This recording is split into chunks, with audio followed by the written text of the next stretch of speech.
Proxy প্রধানমন্ত্রী বলেন বা যাই বলেন না কেন, উনি বীর দর্পে গলা উঁচু করে সংসদে বলছে যে এই গণভোট আসলে সাংবিধানিক না।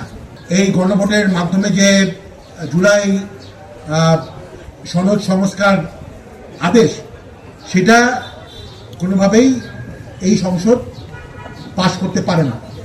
এবং সেই জন্যই কিন্তু প্রায় 1.5 মাস হয়ে যাওয়ার পরেও কিন্তু আমরা দেখেছি যে সংবিধান সংস্কার সভা যেটা করার কথা ছিল সেটা কিন্তু হয়নি। কিন্তু এইটার কিন্তু প্রস্তাব এবং এই ব্যাপারে কিন্তু যে সংবিধান বা জাতীয় ঐক্যমত, সেখানে কিন্তু এই ব্যাপারে অনেক আলোচনা হয়েছিল। গণভোট কিভাবে হবে, গণভোটের মাধ্যমে কিভাবে এই আইনগত বৈধতা দেওয়া যাবে এই জুলাইয়ের এই চেঞ্জকে, গত 1.5 বছরের সরকারকে, সেগুলো কিন্তু সবাই কিন্তু একমত হয়েছিল।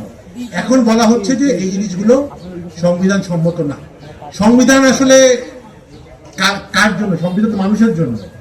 এখন মানুষই যদি তার মেজরিটি 70% মানুষই যদি কোনো একটা সম্পর্কে, কোনো একটা ডিসিশন সম্পর্কে তাদের রায় দেয়, এর থেকে বড় সাংবিধানিক শক্তি বা মোরাল শক্তি তো হতে পারে না। সেই জায়গাটাতে আমাদের এই ক্ষোভ, আমাদের এই হতাশা। পাঞ্জাবের জগতে একটি বিশ্বস্ত নাম, শাবাব এথনিক ওয়্যার।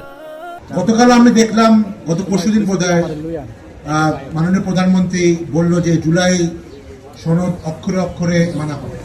আমি আনন্দিত যে, বা অ্যাটলিস্ট খুশি যে এখানে যে সেমিনারটা হচ্ছে সেখানে জুলাই সনদ না বলে গণভোট বলা হয়েছে। কারণ এখানে কিন্তু জুলাই সনদ আর গণভোটের মধ্যে একটা বিরাট তফাৎ আছে।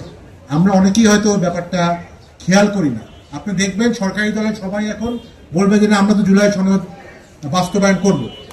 কিন্তু জুলাই সনদের মধ্যে কিন্তু ধারায় ধারায় নোট অফ ডিসেন্ট সরকারি দল দিয়ে রেখেছিল যে এটা হবে যদি সবাই, যে যেই দল ক্ষমতায় আসবে, নির্বাচিত হবে, তারা যদি মনে করে তাহলে এই সংস্কার হবে। কিন্তু এই জন্যই কিন্তু আসলে যে গণভোটটা হয়েছিল সেই গণভোটটা কিন্তু তৈরি করা, গণভোটের এই আপনারা জানেন 4টা প্রস্তুত করা হয়েছিল, সেটা কিন্তু করা হয়েছিলই যাতে জুলাই সনদের উপরে এক ধরনের গণ রায়ের, মানে জুলাই সনদের যে ব্যাপারগুলিতে নোট অফ ডিসেন্ট আছে, হ্যাঁ আপত্তি আছে, সেটাকে যাতে জনগণ ওটাকে কি মনে করে সেটা জনগণের উপরে ছেড়ে দেওয়া হয়েছিল। এবং জনগণ কিন্তু মনে করেছে এই সংস্কারগুলো হওয়া দরকার।